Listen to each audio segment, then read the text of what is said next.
প্রিয় দর্শক, জাতির উদ্দেশ্যে ভাষণ দিচ্ছেন রাষ্ট্রপতি মোহাম্মদ শাহাবুদ্দিন। আমরা সরাসরি চলে যাচ্ছি সেখানে।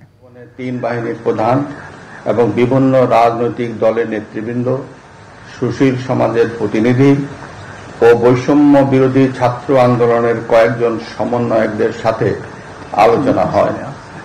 শুরুতেই সেনাপ্রধান বিরাজমান সার্বিক পরিস্থিতি ও রাজনৈতিক দলগুলোর সাথে তার আলোচনা সম্পর্কে আমাকে অবহিত করেন।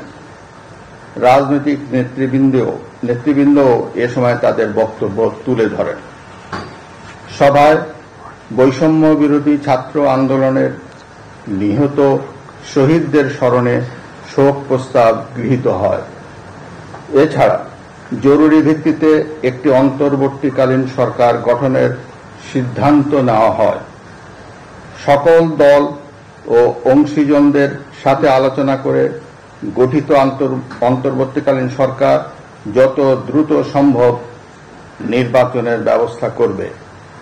বৈষম্য বিরোধী ছাত্র আন্দোলন ও বিভিন্ন মিথ্যা মামলায় আটক সহ সকল বন্দীদের মুক্তি দেওয়া হবে।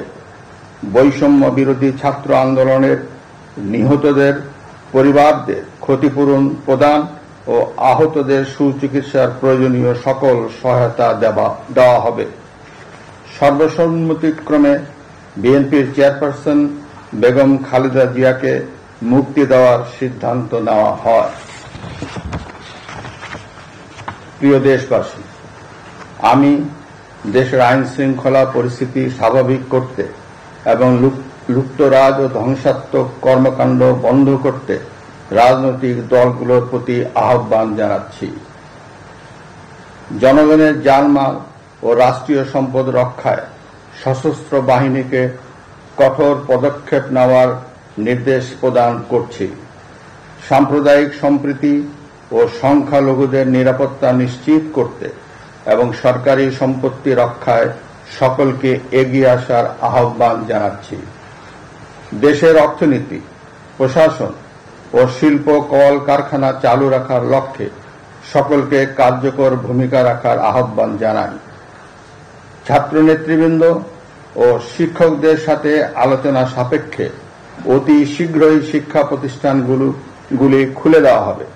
এছাড়া যারা হত্যা ও সহিংসতার সাথে জড়িত নিরপেক্ষ তদন্তের মাধ্যমে তাদেরকে আইনের আওতায় আনা হবে।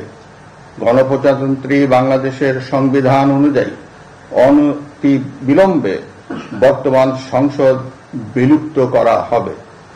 দেশের সকল অফিস আদালত আগামীকাল থেকেই স্বাভাবিকভাবেই চলবে।